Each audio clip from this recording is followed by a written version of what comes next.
I don't think it makes any difference now. I am what I am. So I thought, first of all, I thought that Pratiksh's presentation was just absolutely fantastic. And,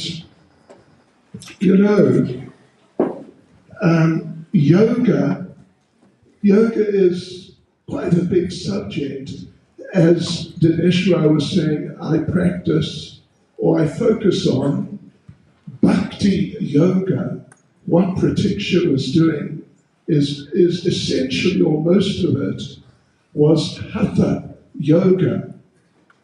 The term yoga means to link with God, or just to link, I mean, in the broader sense, but in general, to link with God. So hatha yoga means that we link with God, or we sort of tune in, at least. We tune in to God on the physical level, working with our bodies, which is very important. Our bodies are extremely important. But there are other types of yoga. For example, there's one called dhyana, with a D, dhyana yoga. And this is where the mantra meditation comes in, because dhyana basically means you're focusing with the mind. We're trying to bring our minds into harmony, in tune with the divine. That's dhyana yoga. That's the mantra meditation particularly. Then there's another jnana with a G. Jnana. Jnana means knowledge. It's like an intellectual process, and all of you, you're university students, so you're all intellectuals. That was not a joke, by the way. You're intellectuals. Yeah, becoming intellectuals. And they told me, or I should say Dineshwar told me, that the students here in UJ are very intelligent. So jnana yoga means to use one's intelligence to come into harmony. Come into harmony. I mean, it's not like you just do it and you're just in harmony like that, but it takes a little while. Some practice through understanding, through knowledge, through understanding. Then bhakti yoga. Bhakti means devotion. And the idea behind bhakti yoga is that it's kind of like the parent, you could say, of all the types of yogas, because the idea is to bring the body, the mind, the intelligence, and like our regular activities. You're studying now, you're studying to become whatever, engineers and lawyers and so on. So that, your occupation is called your karma. So there's karma yoga, where you use your occupation in the service of the divine. But bhakti yoga means all these parts of the picture. Your body, your mind, your intellect, your occupational activities, and so on like that. And your heart, because the heart is really the real seat of our existence, our feelings, our emotions like that. So you use that to come into harmony, to tune in to the presence of God. That's just a couple of words, few words by way of introduction. What I'm going to do, what I've been asked to do, what Dineshwar has ordered me to do, actually, is to look at one chapter of the book called Science of Self-Realization. Over the last couple of weeks, as I understand, the presenters have presented something chapter by chapter of that book. I think you have copies. Do you have copies? I heard that some of you, or many of you, were given copies.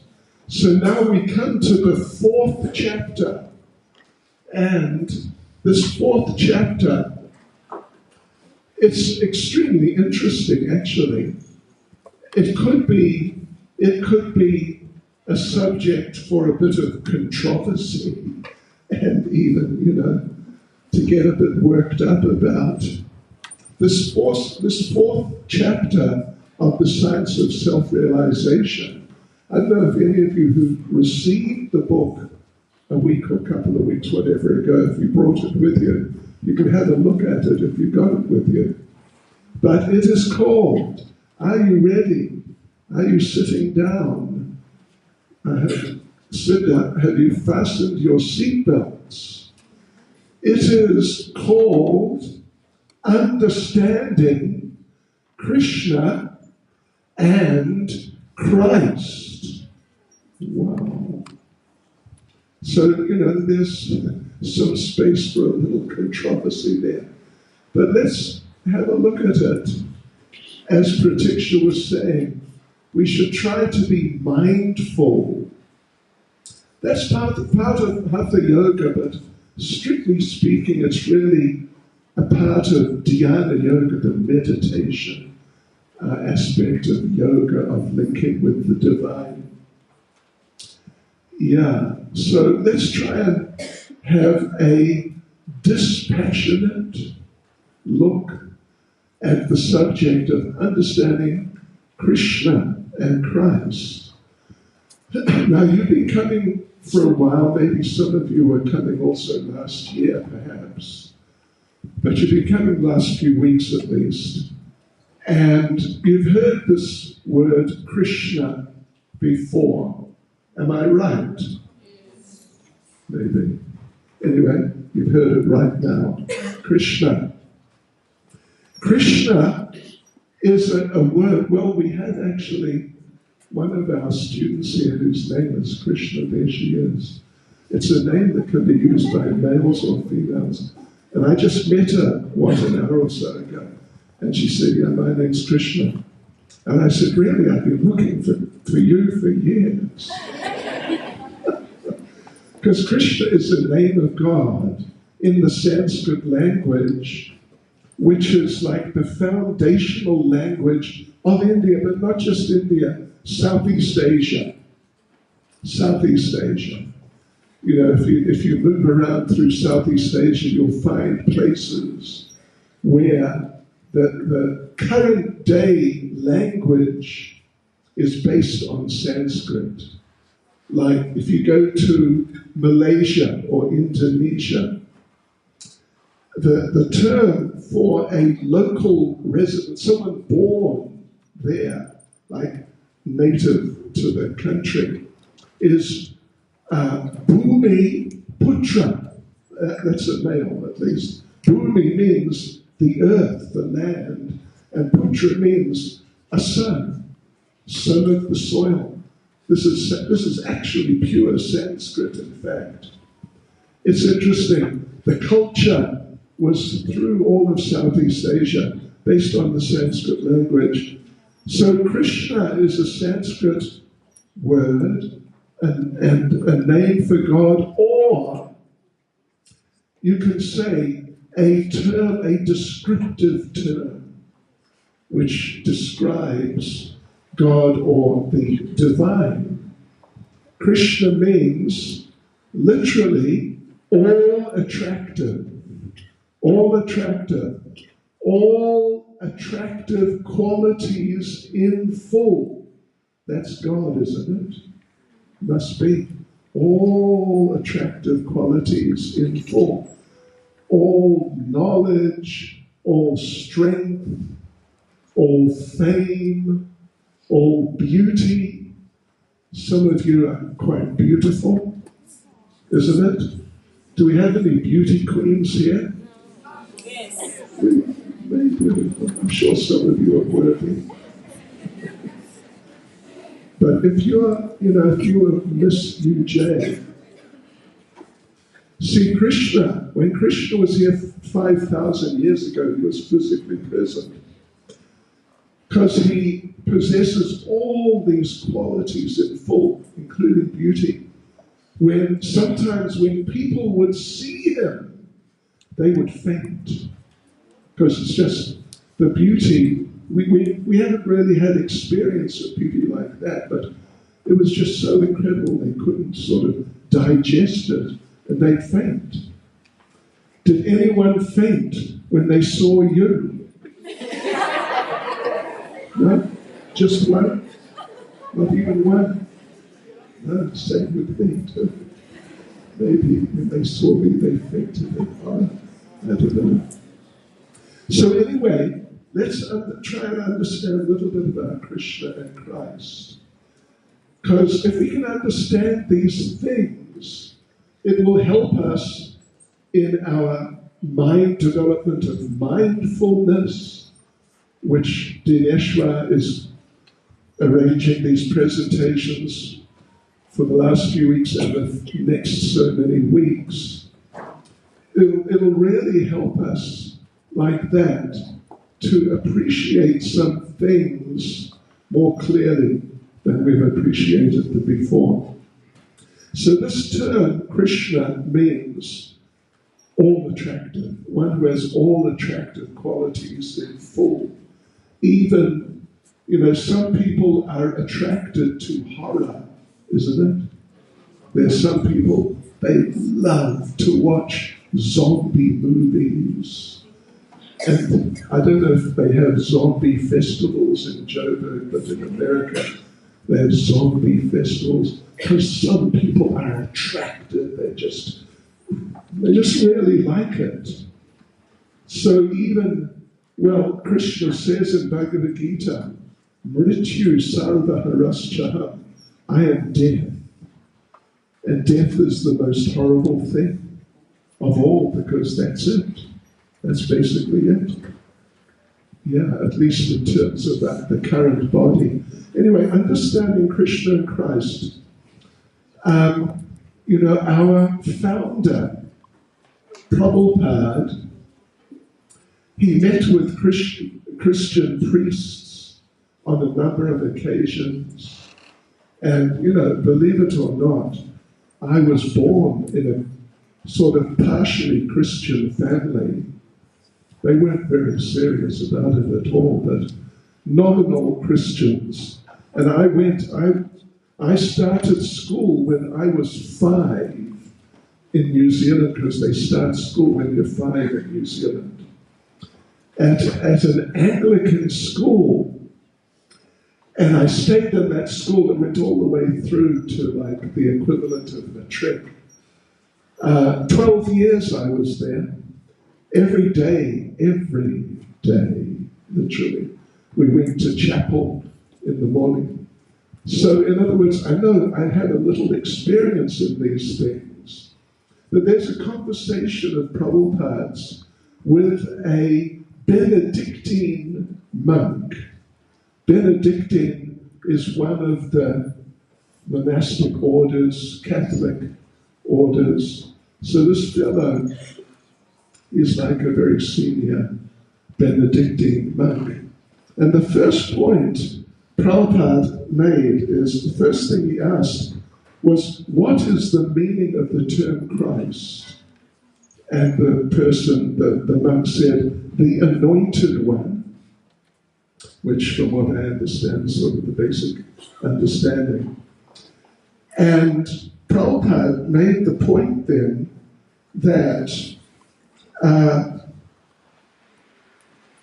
that monk said Christ comes from the Greek word Christos, and Christos means the anointed one. And Prabhupada made the point that in Sanskrit, in the Sanskrit tradition, Christos is the Greek version of the word Krishna. What do you think of that? That's interesting, isn't it? I mean, there are connections between the old cultures and the old human traditions on this planet. Krishna or Krishta. Krishna is Greek, and it's like a synonym for Christos. So this is the first point that Prabhupada makes, is that if you chant Christ, that's fine. If you chant Krishna, it's essentially the same thing. So there you have a connection between Krishna and Christ. Then, I was at that school for 12 years, and I wasn't a very serious Christian, not at all. But, I used to think about, what's going on? What does it all mean?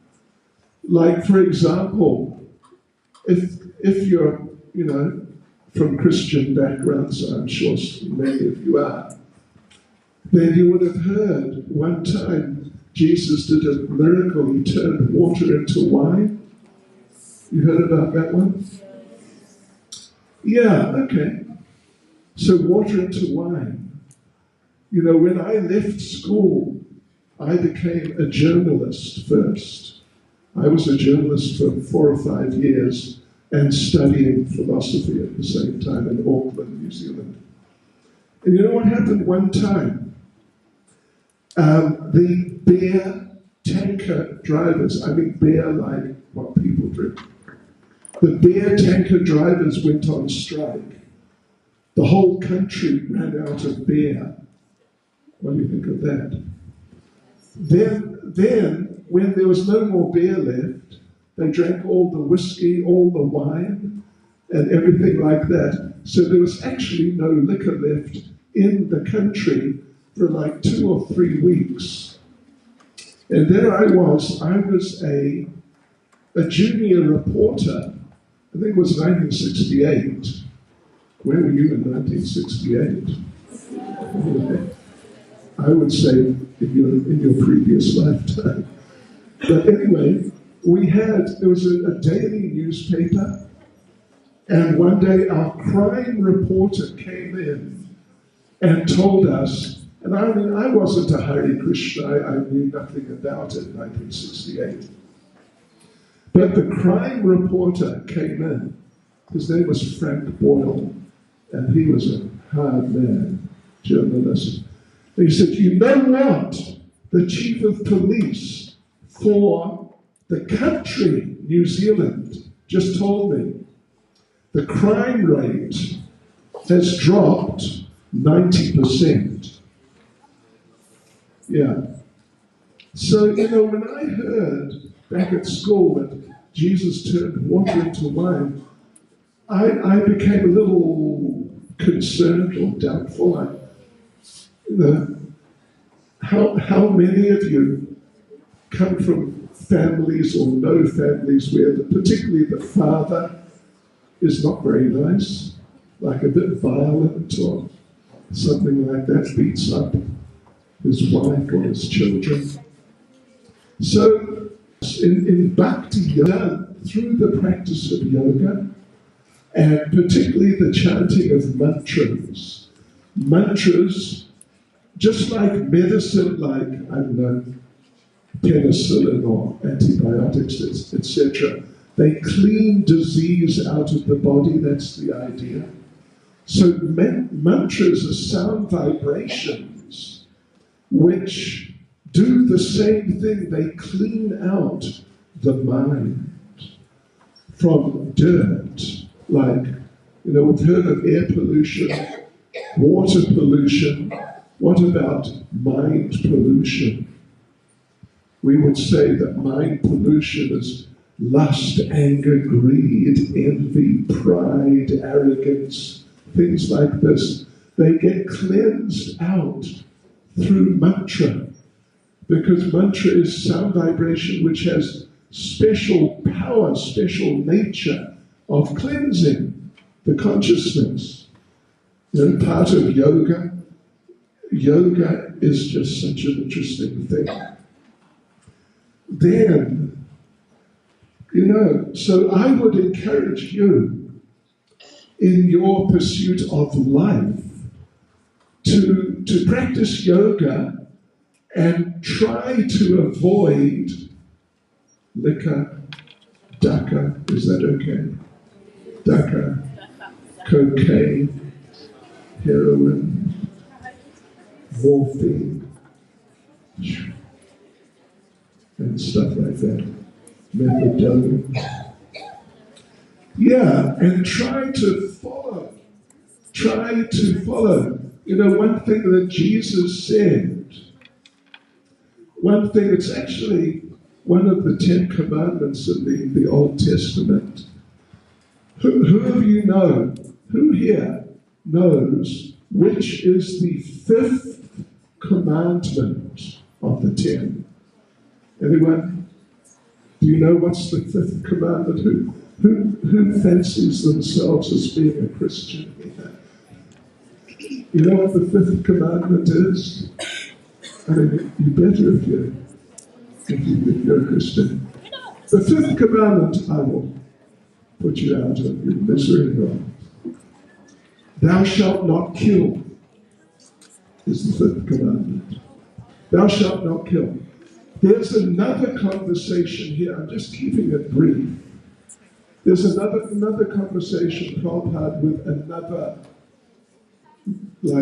priest, you could say very senior priest in France. And they're talking about this, thou shalt not kill. And Prabhupada says, yeah, so you shouldn't kill anything. And the priest says, no, it means humans. And but Prabhupada says, you know, in a book like this, if it's meant to be, you can't kill humans, and that's it. It will say it.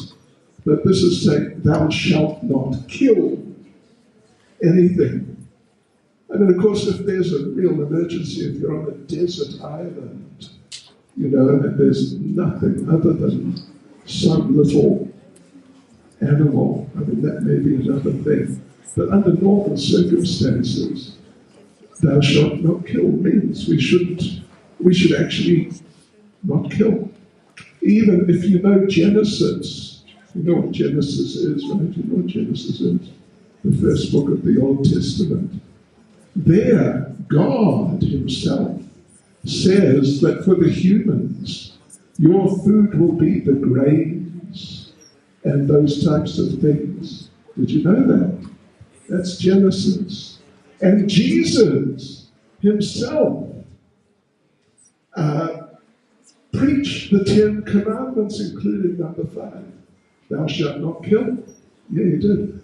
And he even said that I will emphasize this more.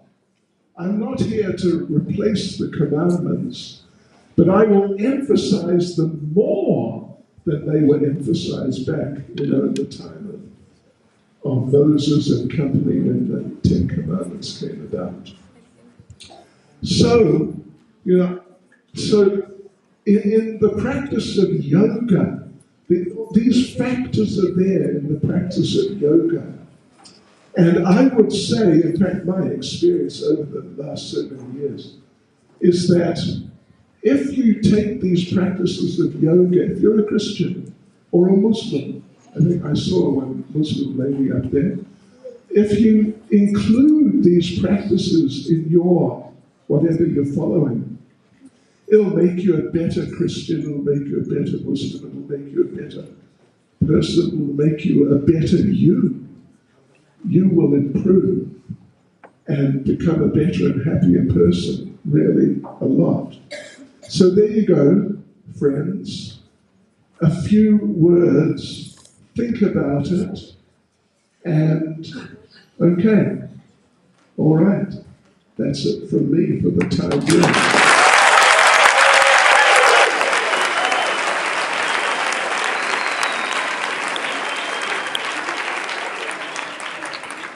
Okay, friends, I think that was really special, you know, taking us a bit deeper in terms of insight, in terms of our lives and how we can better our lives, okay?